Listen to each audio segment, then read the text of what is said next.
Hey everybody, welcome back to True North VR. Today we are doing a big comparison video between two of the top Halo straps on the market right now. We got the Bobovr S3 Pro and we have Kiwi Design's H4 Boost. In this one we're going to compare all the specs. I'm going to do try-ons of each of them. I'm going to show you how the different pivot points work for each of them and adjustabilities. We'll talk about the cushioning, talk about the battery life, and just talk about which one that you should get overall, and hopefully I'll be able to help inform your decision so that you can pick the best head strap for you. I'll link below in the description where you can find each of these on their websites and on Amazon. I'll also put below the timestamps if you want to jump to a certain point of the comparisons. Hopefully you can do that a little bit quicker and get the info that you need. Bear with me through this one. It's a long one because there's a lot to talk about. Let's jump into it. So let's go through some of the specs quick here. They are both compatible with the MetaQuest 3 and 3S. The battery capacity of your H4 Boost is 5300 mAh, Bobovr S3 Pro is 10,000 mAh, and it is hot swappable, so you could have more than one and continually swap them. Battery life, H4 Boost is 2 to 2.5 hours, your Bobovr S3 Pro is 3 to 4 hours, and again, if you have more than one battery, you could continually swap them out, so you could play for a very long time. Charging power up to 25 watts for your H4 Boost. It has a dual charge system where you can leave the H4 Boost plugged into your headset and just put a charging cord into the back where the H4 Boost is, and it can charge them both at the same time. And it's not one going through the other. There are separate lines where it's able to charge them both equally at the same time, which is safe and nice. The Bobovr S3 Pro is 20 watts, so it is also a fast charging one as well. Our weight, we're looking at 450 grams for your H4 Boost and 550 grams for your S3 Pro. I got a scale myself, so I decided to do a test. I had the H4 Boost sitting at 452 and the Bobovr S3 Pro sitting at 556, so pretty accurate with what they said. Now that is 100 grams difference, and that might not seem like a lot because it's just grams, but when that's sitting on your head for a long time, I did notice a difference with that. I did find that the Bobovr was a lot heavier on my head than the H4 Boost. So that is something to consider here and something I will continue to talk about throughout the rest of this video. Okay, so let's do a little try on with each of these and then talk about the padding and the adjustment spots and all that. So first I'll do our H4 Boost knob on the back. Just turn it counterclockwise. Easy to adjust. Tighten it going clockwise. And it can sit nice and tight to the face there.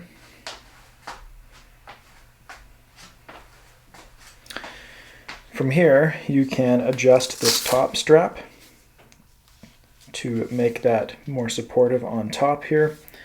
And then you can obviously adjust a lot of the points on the side. I'm going to take it off here to show you those points in just a moment. There's that try-on.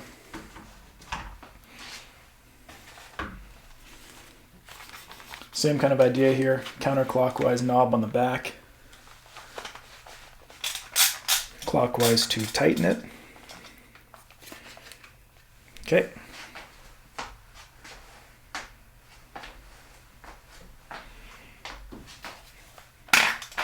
All right, so let's talk about how each of them can be adjusted here. I got this one in my hand, so let's do this one first. So obviously you can tighten and loosen things with the knob on the back. Our first pivot joint is right here on each side. That's going to allow your back pad an adjustment for where you want it to be on the back of your head, if you want it to be lower or a little bit higher. We have these pads up here that support the top of your head, and they can go in, lower, come out higher. You can also take them all the way out. Then what we'll have here is on the sides, right on this spot, right on this spot, on the bottoms, that's going to be a pivot point as well. And it is nice and stiff, which means it is going to hold its place, but it can pivot down and pivot up there. And the last spot that I wanted to talk about was the arm sleeve right here, because you could push those in right there. It's touching the audio port, or you can pull them back out there. And now it's just touching the edge here as well. So those are all the different manipulative parts, the parts that you can adjust to make it so it fits your head better. Let's move over now and check out the H4 Boost. So again, similar, we're going to start at the back. We got our knob to loosen and tighten things. And one thing I guess I didn't really talk about here, well, we'll get into that with the padding. Yeah, we'll get into that with the padding. Then we have our top strap that goes from the back to the front. It can be adjusted to hold and support and balance that weight across the top of your head. We have pivot points right here. You can see that easily pivots up and down. Now if we move to the top, we actually have an extra dial right here, and you can probably see this band right here is changing. Right, so that just got a lot bigger, and now it gets a lot smaller. And then on our side here we have another pivot point right there, and that one's a little bit stiffer, which is good. That's the part you want to be a little bit stiffer, but they can twist back and forth to adjust your headset there as well. Now this has a little different of a mechanism to attach it, as you can see here, but this pivot point can also slide back and forth. If I just take this off here, and there we go. So if you see here, this can slide back and forth on both of those sides. There we go. Let's just take it right off. So they're pretty stiff there, but you can see that it's going to be sliding back and forth on those sides. And then that is also going to pivot there as well. So there's a lot of different movement going on right there. So if we count up all the pivot points or adjustable points on this, if we count our back here being 1, these can be 2, pivot points up here, 3, pivot points there, 4, this can slide back and forth, we got 5, and then obviously the regular Quest pivot point there, so we got 5. With this one, start with our back knob, we got 1, we got our strap, we got 2, pivot point right here is 3, pivot point right here is 4, this one can also move, we could count that as 5, and then this can move up and down with that giving us 6. So overall, I would say that the H4 Boost has more pivot points or more customization for how it can fit your head, just based on how things are right here. Now if we talk about, I'll keep this in mind, if we talk about padding and everything, let's go through the different pads here just to kind of show the difference here. So on the H4 Boost on the back, we have the traditional Kiwi Design padding, nice big open hole in the middle, so it's not going to be causing a lot of sweat. This one is maneuverable, it's adjustable to kind of form to the back of your head when you put it on, so that it's nice and soft and balances in there.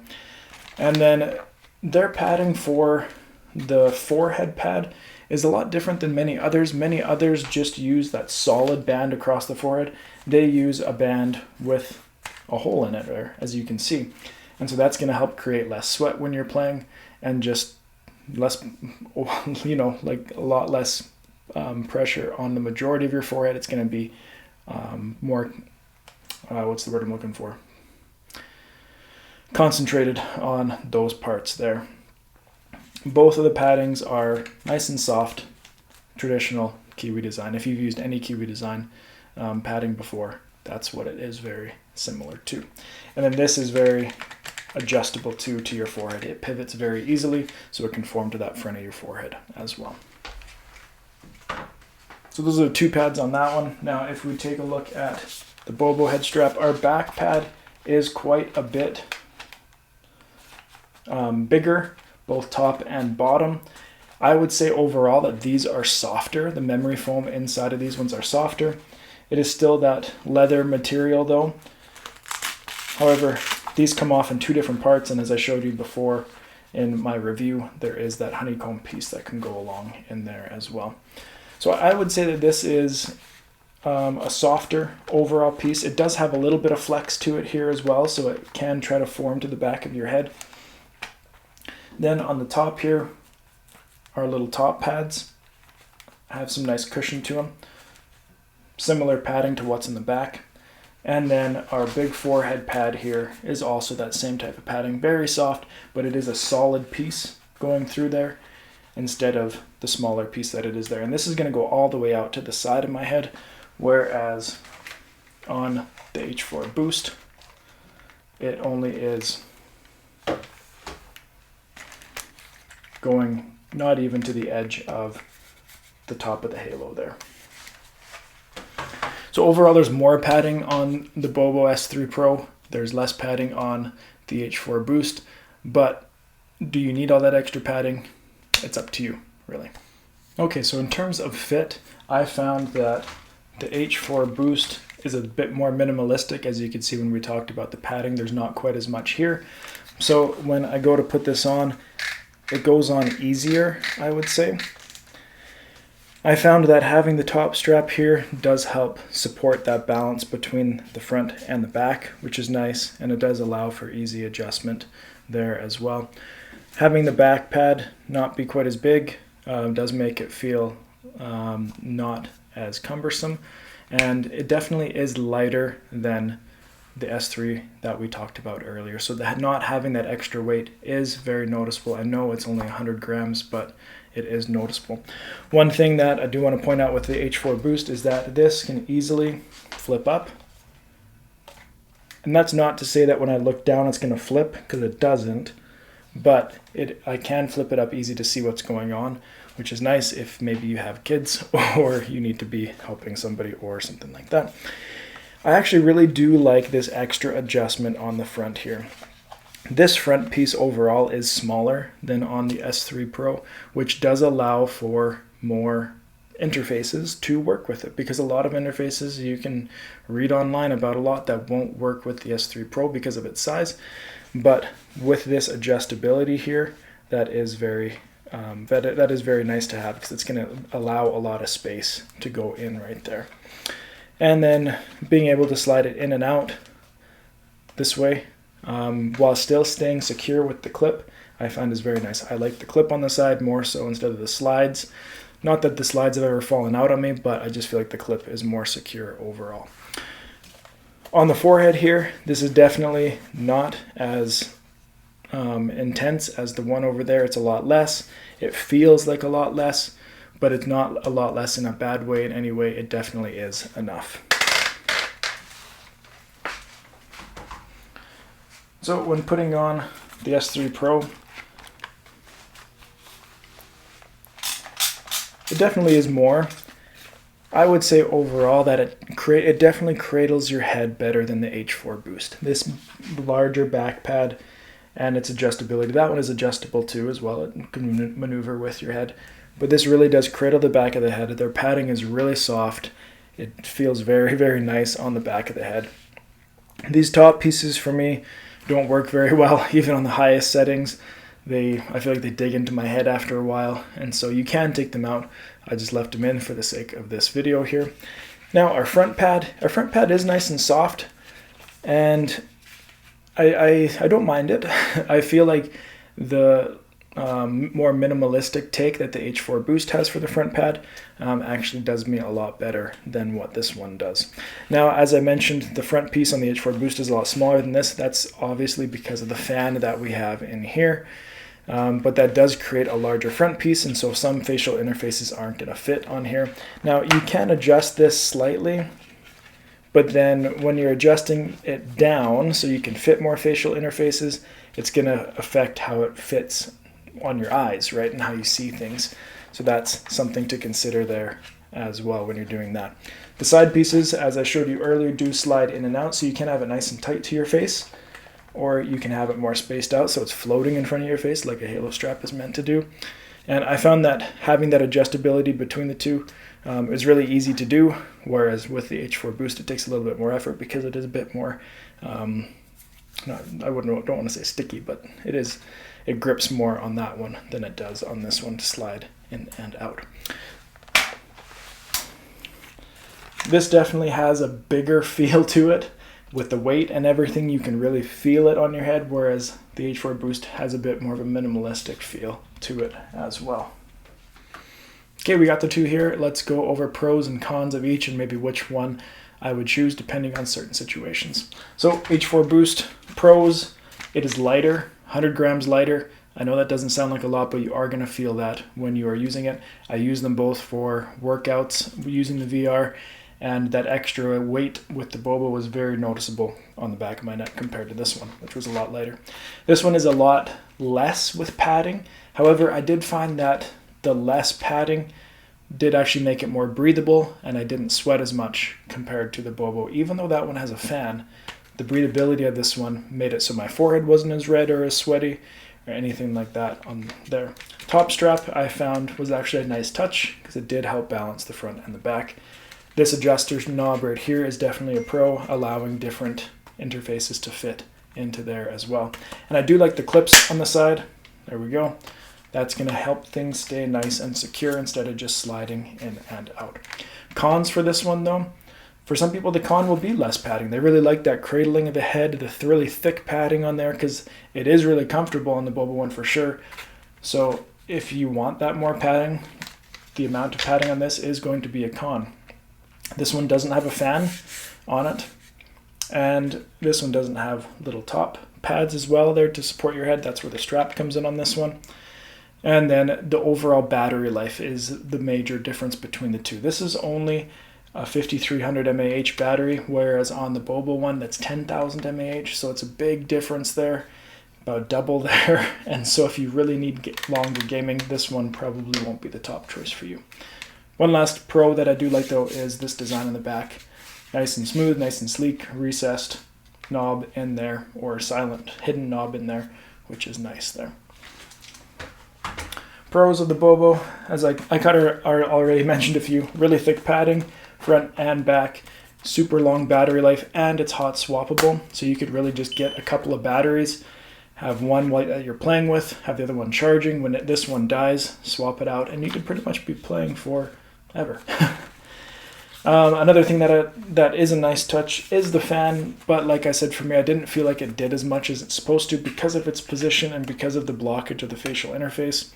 It wasn't doing as much as it could have for me. Because with active games, I wanted it a little bit tighter to my face, but by doing that, it was blocking the air that was coming down, so it really wasn't doing its job as well. Really easy knob on the side though to adjust things there. Okay, now which one to pick? Really depends on what you want to do. As I mentioned before, if you want long gaming sessions, 100% that one, right? Because you can get another hot swappable battery and you can play for a very long extended period of time. Their charging capacity, like charging rates, are very similar. This one is up to 25 watts, but I would assume the majority of the time it'll just be 20 watts, similar to that one. So they both are fast charging. This one though, it would be good if you want a more minimalistic feel, less coverage, less weight. It's 100 grams less, and you don't need to game for a long time. For ease of use and comfort, my preference would be the H4 Boost, but if I wanted to game for a long time and I wasn't doing anything super active, then I would choose this one overall. Price range is $90 US. This one's on sale for $100 US. So I think it's regular about 117 is what their website says right now. So this one is a little bit more expensive than this one here, so that can be a factor when you're deciding here as well which one you want to get. Now the biggest thing I've learned with head straps is the fit is personal. Some people will say this one 100%, never veer away from it, always this one. Other people will go for this one. I just wanted to present to you the pros and cons in my opinion of each of them, maybe which one I would use for different situations and which one I would buy. Personally, I'm not a big fan of halo straps at all because I like doing super active games, and so I use elite straps more often. Not saying that these are bad, because they're not. And when I'm doing more relaxed things, sometimes I will throw the halo straps on just to use them, or if family is using them and they want to use them instead, then that's what I have them for. So if you have any questions, make sure to let me know. I hope this wasn't too long for you. I hope you stuck around for it and you learned something that can inform your choice on which head strap you want to get. Thank you for watching this one. We'll see you next time here on True North VR.